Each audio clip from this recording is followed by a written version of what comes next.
A nossa reflexão, ela se encontra no Salmos 37, versos 23 ao 33.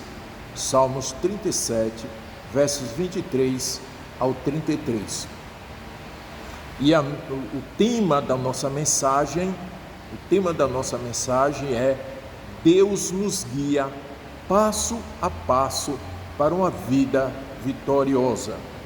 Deus nos guia passo a passo para uma vida vitoriosa. E eu quero começar fazendo uma citação que se encontra em Mateus capítulo 15, versículos 14, e Lucas capítulo 6, versos 39. E disse Jesus: deixai-os, são guias de cegos. Ora, se um cego guiar outro cego, ambos cairão no barranco ou no buraco.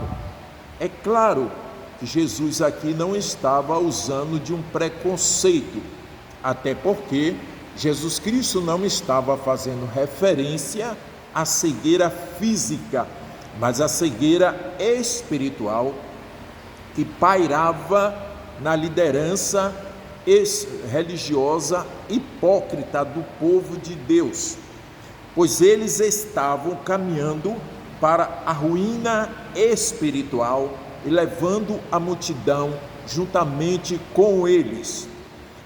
Pois cego guiando cego é um provérbio bíblico e um provérbio popular muito forte, que serve como um alerta para a falta de discernimento, ignorância e a liderança despreparada. Se você seguir conselhos ou a liderança de alguém que esteja tão perdido quanto você, inevitavelmente será um fracasso e prejuízo para ambos. Aqui serve para um contexto de mundo atual no qual nós também estamos inseridos. Contextualizando com a nossa realidade, nós estamos inseridos em um contexto de um relativismo exacerbado, um materialismo operante e um consumismo escravizador, que se faz necessário uma avaliação do momento em que nós estamos vivendo. Quem é que está conduzindo os nossos passos? Como nossos passos estão sendo conduzidos? No contexto do Salmo, o povo passava pelo momento que precisava de uma chamada à reflexão. E Davi, esse homem segundo o coração de Deus, como nos informa a palavra do Senhor, chama a atenção do povo para esta avaliação. O Salmos 37 é um salmo de sabedoria escrito por Davi, já em sua velhice, como ele mesmo ressalta no verso 25.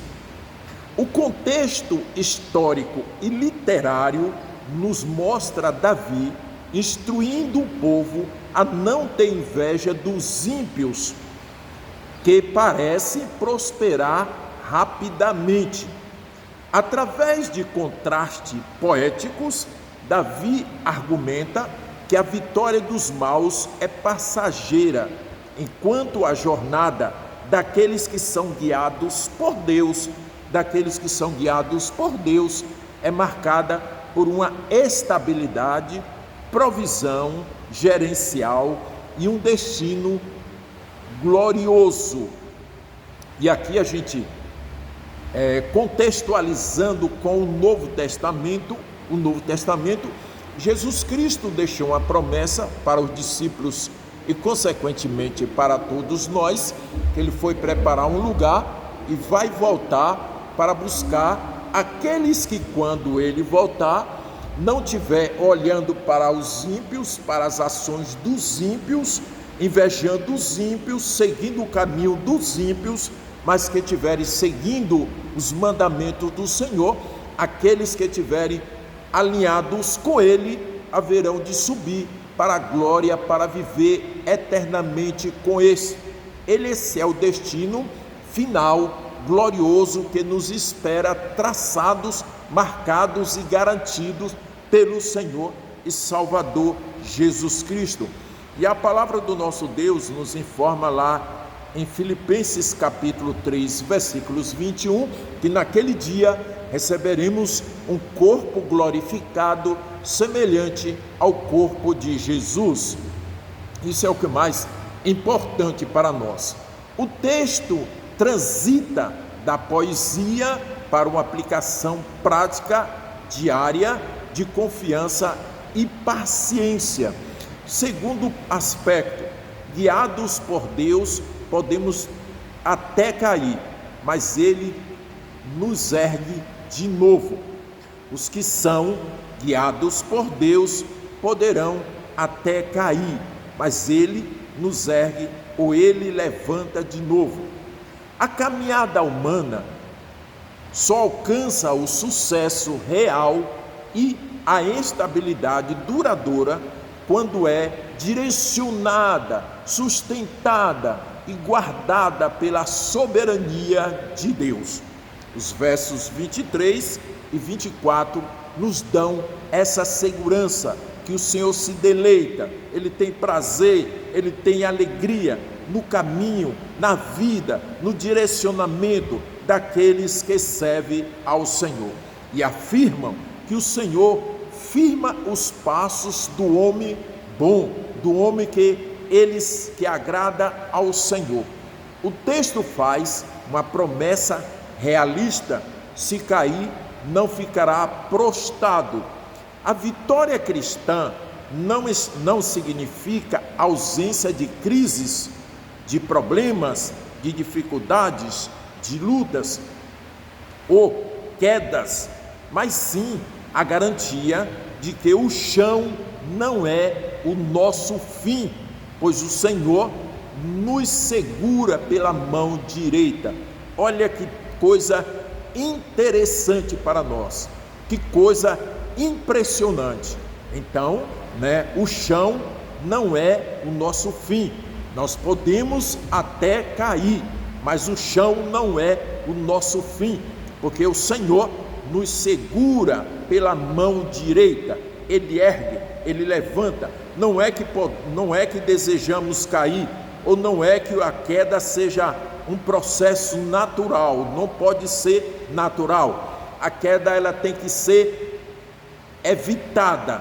Mas se por um acidente acontecer, não ficaremos no chão, pois o Senhor nos ergue, Ele nos levanta, Ele nos toma pela sua mão direita, e Ele diz: eu estou aqui, eu irei diante de vós, eu endireitarei os caminhos tortuosos, eu quebrarei as portas de bronze, eu despedaçarei os ferrolhos de ferro. Se passar pelo fogo, não queimará, se passar pela água, não sobremergirá, porque eu estarei com você, diz o Senhor nosso Deus. Você já teve a sensação de estar caminhando sobre a corda bamba? Você já teve alguma sensação na sua vida de estar caminhando em algum momento sobre a corda bamba? Na velocidade em que o mundo anda, na velocidade de que acontece as mudanças do mundo, manter o equilíbrio na vida familiar, financeira e espiritual parece um desafio impossível. O medo de dar o primeiro passo e fracassar paralisa milhares de pessoas todos os dias.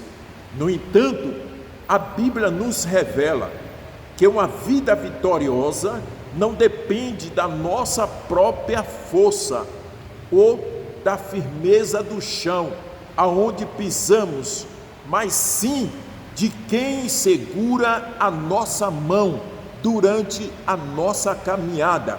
A nossa vitória não está exclusivamente na nossa força, nos nossos méritos, na nossa condição ou no chão que pisamos, mas sim quem está segurando a nossa mão, quem está nos conduzindo, quem está nos orientando, quem está guiando nossos passos.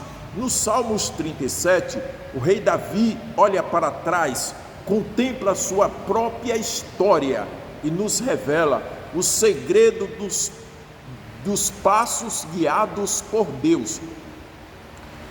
Guiados por Deus, temos a certeza do seu cuidado e da sua proteção. Quando nós somos guiados por Deus, nós temos a certeza do seu cuidado e da sua proteção.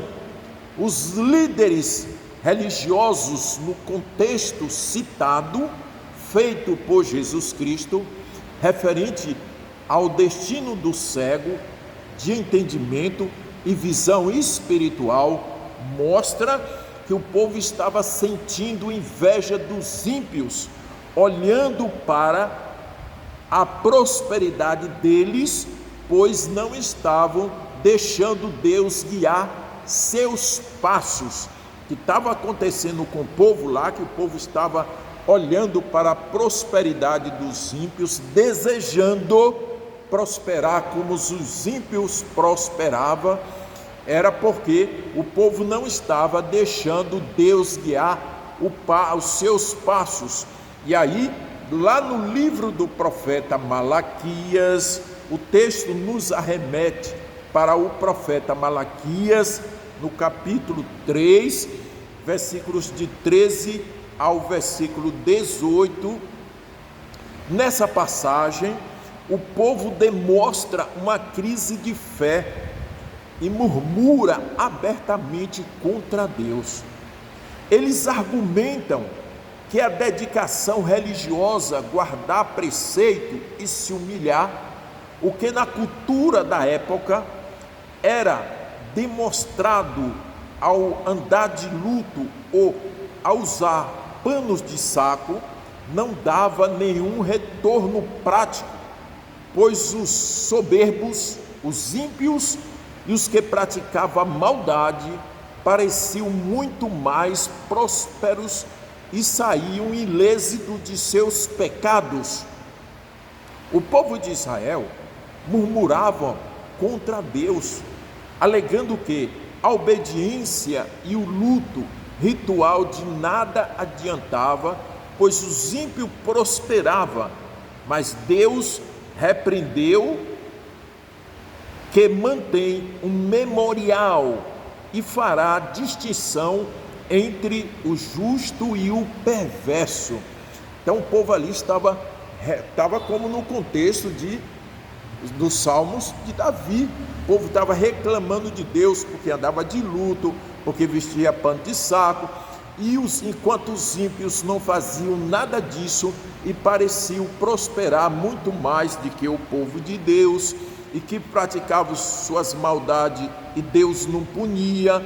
E aí o que é que Deus vai chamar o povo? Deus vai dizer: olha, eu tenho um memorial, e todo aquele que se lembra será lembrado por mim. E aí o texto fala de Deus fazer a diferença, o Senhor fazendo a diferença entre o que serve a Deus e aqueles que não servem ao Senhor. Então, os que são guiados por Deus têm certeza do seu cuidado e da sua proteção, estão registrados na memória de Deus, e o cuidado de Deus é diferente. O cuidado de Deus é diferente para com aqueles que servem a Deus e para com aqueles que não servem ao Senhor. Se você quer ter uma vida na prosperidade de Deus, na visão de Deus, na prosperidade na visão de Deus, e não na prosperidade na visão dos homens, a prosperidade na visão dos homens, ela é diferente da prosperidade na visão de Deus. A prosperidade na visão de Deus aponta para o futuro, aponta para uma glória celestial, aponta para uma vida plena com Deus. aponta para uma vida em harmonia com Deus, e não aquilo que você consegue passageiro, que será pelo um tempo aqui, enquanto estiver nesta vida. Que Deus nos abençoe e que nós possamos deixar o Senhor ser o condutor, o Senhor conduzir, o Senhor guiar, o Senhor direcionar os nossos passos, porque se assim deixarmos, nós podemos ter a certeza de que o nosso final será um final glorioso, em nome do Senhor e Salvador Jesus Cristo.